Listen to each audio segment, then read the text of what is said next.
Buenas tardes, mi nombre es Juan Camilo Contreras y en conjunto con mi compañera Brigitte Carbonero vamos a hablar sobre la posible salvación económico-política que debe tener Venezuela. En secuencia, hablaremos de los antecedentes que llevaron al país vecino a su crisis actual. Hablaremos del escenario sociopolítico actual y también una posible solución para Venezuela para salir de esa coyuntura. Por último, daremos unas breves conclusiones. El modelo de desarrollo venezolano, implantado desde mediados de los años 40, ha sido caracterizado como de capitalismo rentista. Este modelo ha dependido directamente de la dinámica de la industria petrolera que se instaló en el país desde los años 20 hasta la nacionalización de la industria en 1976.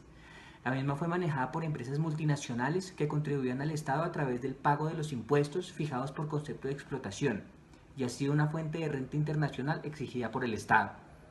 Sin embargo, a lo largo de los años 80 tuvo lugar el colapso de la renta como fuente exclusiva del sostén del crecimiento económico. Ello resultó de la combinación de varios procesos. De un lado, la inestabilidad y la tendencia del decrecimiento de los precios del petróleo y de los patrones de oferta de demanda internacional de hidrocarburos.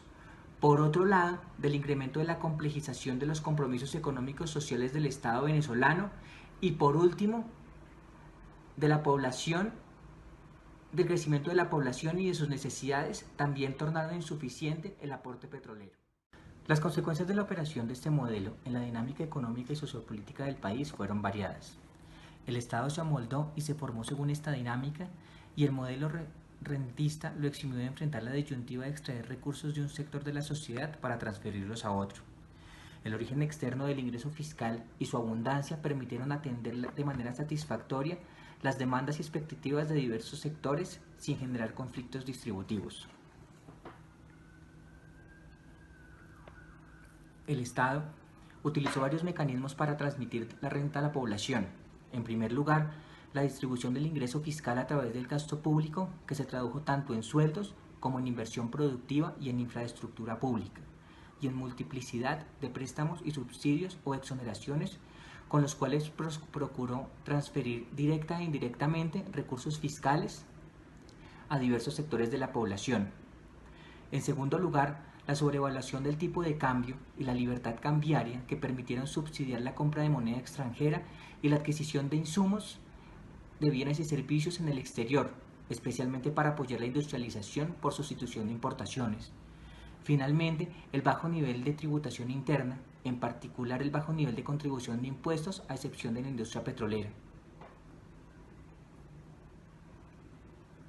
El uso de estos mecanismos se basó en la aplicación de tres reglas para la toma de decisiones y el manejo de la política macroeconómica. El ingreso se gastaba. Por su parte, el movimiento bolivariano comenzó su gestación en los cuarteles de los años 70, en un contexto socioeconómico caracterizado por el agotamiento del modelo industrialista de sustitución de importaciones. Los problemas de la economía a lo largo de los años 80 sirvieron de base para una crisis global en la sociedad, que se expresaría en una creciente protesta callejera. En ese escenario fueron el Caracazo de 1989 y el golpe de Estado en 1992, la destitución del presidente Carlos Andrés Pérez en 1993, el quiebre del sistema bipartidista venezolano y la emergencia de los nuevos actores sociopolíticos con propuestas de líderes con estrategias para conjurar el malestar y sacar a la sociedad de la inestable y conflictiva situación.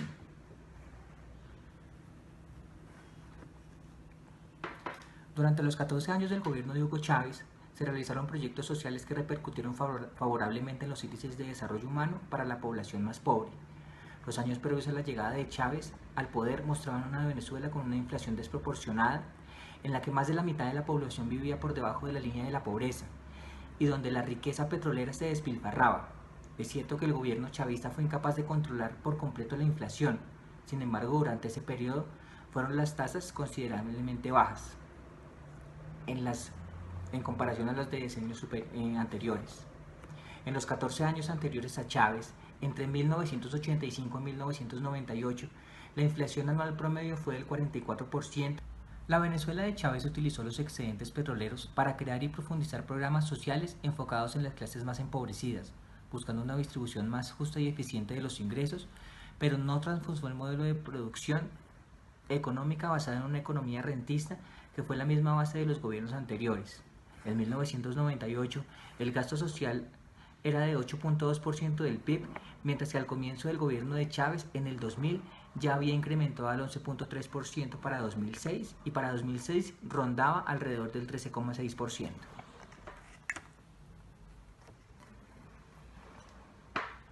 El gasto social por persona en Venezuela aumentó en términos generales en 170% durante el periodo entre 1998 y 2006. En 2001, el gasto en educación fue del 6.4%, un poco más del doble respecto a 1995. En los 10 años anteriores a la llegada de Chávez se construyeron 65.000 viviendas, en contraste en 1999 y a 2002 se crearon 92.000. El desempleo se contrajo y si bien es cierto que la gran mayoría de los empleos pertenecen al sector informal, esto no es algo que no haya sido diferente en el pasado de Venezuela o con respecto al resto de las economías de América Latina.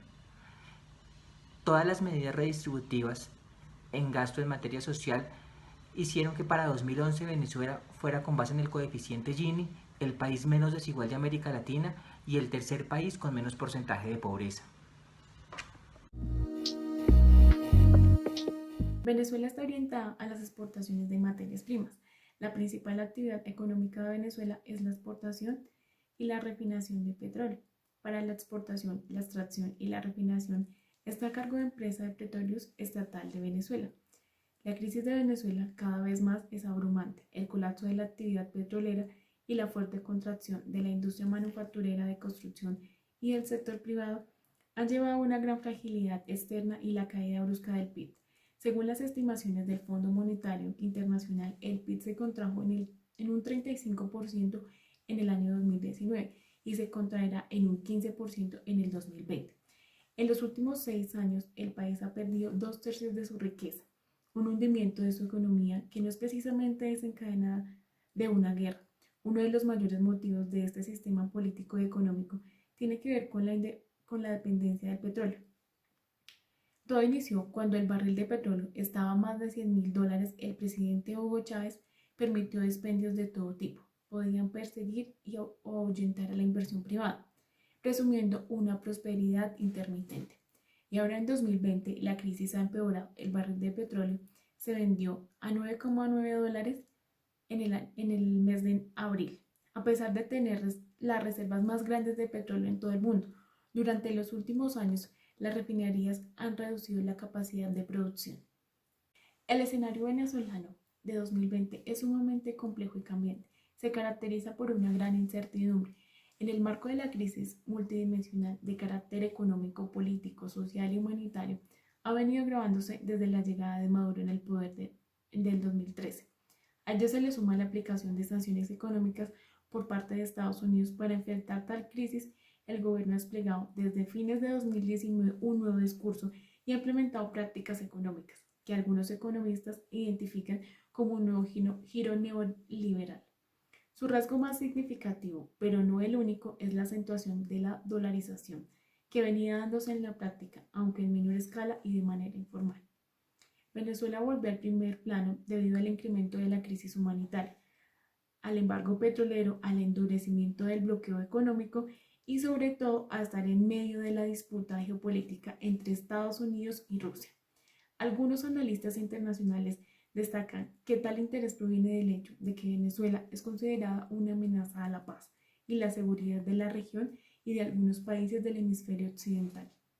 Economistas y expertos petroleros estiman que el impacto del coronavirus junto con las estrictas sanciones para exportar el petróleo podría reducir la producción aún más debido a las severas limitaciones que existen entre Venezuela para el almacenamiento del crudo. No solo han mermado los ingresos petroleros, sino que también se han reducido como resultado de la pandemia. Los ingresos no petroleros formales e informales, así como los provenientes de remesas y minería. En el contexto de la reducción de los precios internacionales del petróleo resultante de la guerra de precios entre Arabia Saudita y Rusia, que ha afectado más a Venezuela que a otros países debido a las sanciones y al bloqueo económico. La inflación, que a fines del año mostraba una tendencia descendente, sigue ahora un rumbo incierto. En ausencia de datos fidedignos del Banco Central de Venezuela, para este año la Comisión de Finanzas de la Asamblea Nacional estimó que la inflación acumula en los primeros 3 meses fue de 145%.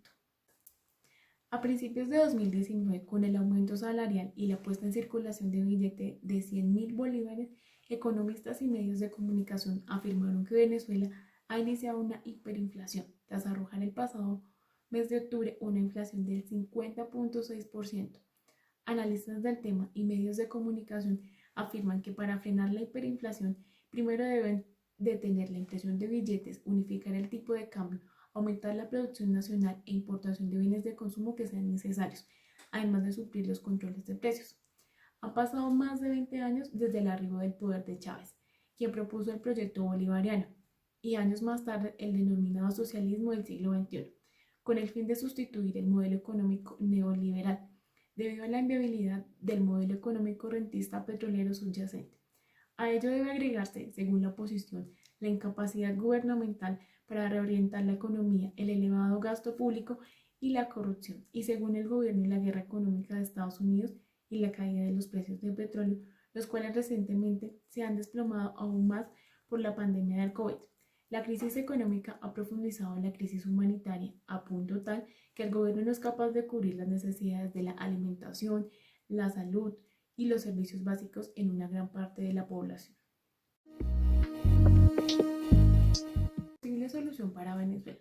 Ante la imposibilidad de diversificar el aparato productivo, la estrategia del gobierno ha sido diversificar el extractivismo, acelerando el megaproyecto del arco minero de Orinoco, que abarca una extensión de 111.842 kilómetros cuadrados, lo que representa un poco más del 12% del territorio nacional.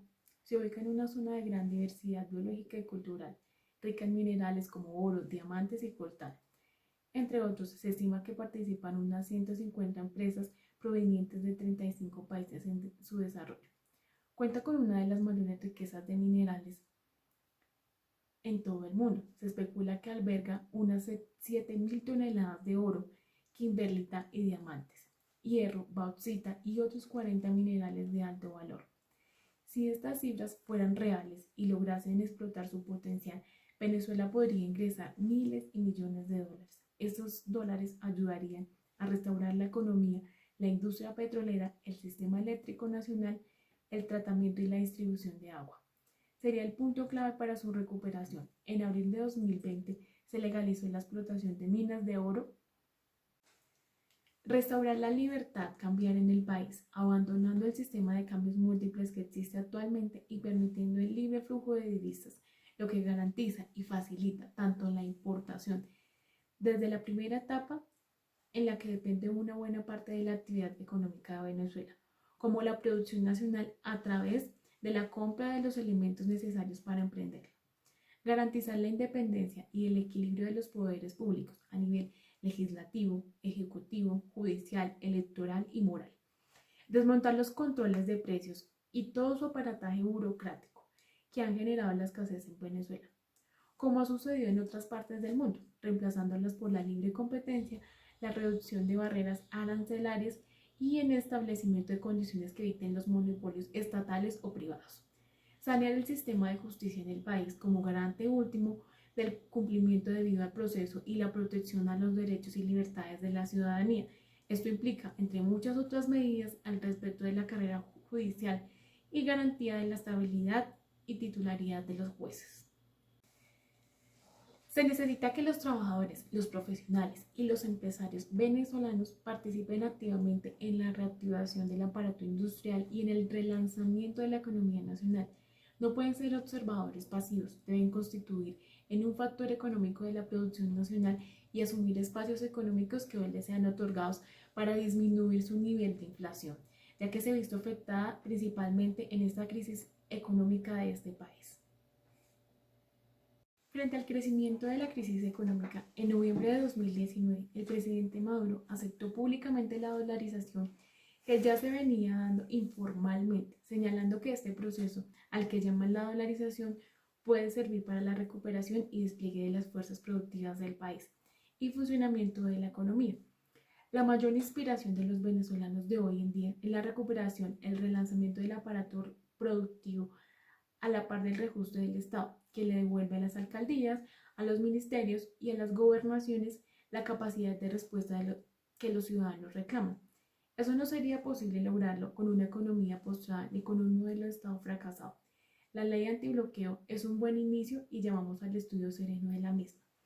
La instalación de un sistema telemático de voto desde casa. Todas las decisiones importantes se tomarán por referéndum.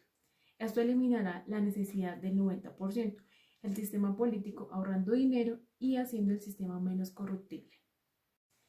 Listo. Venta al mejor postor internacional de los derechos de explotación del petróleo durante una serie de años.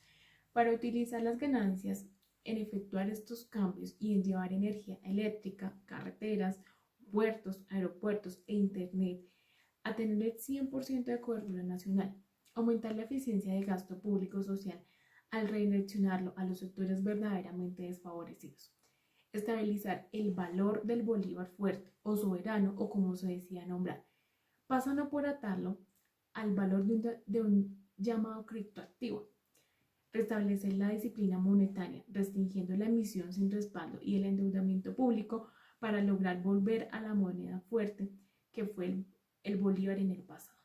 Estabilizar este valor de moneda local pasa necesariamente por garantizar la autonomía del Banco Central de Venezuela. Recordemos que la Constitución establece que el Banco Central es la autoridad monetaria nacional, garante de la estabilidad de los precios y del valor de la moneda local. A pesar de que Venezuela es un país con ventajas competitivas respecto a otros países de la región y del globo en general, gracias a su posición geográfica y por sus reservas petroleras, ha presentado problemas desde hace más de 8 décadas en el manejo de su política fiscal y monetaria por sus problemas de corrupción. Por un lado, enfocó todos sus recursos económicos en el desarrollo de una política con base en hidrocarburos, sin tener en cuenta que ese es un recurso finito y que en algún momento tiende a desaparecer.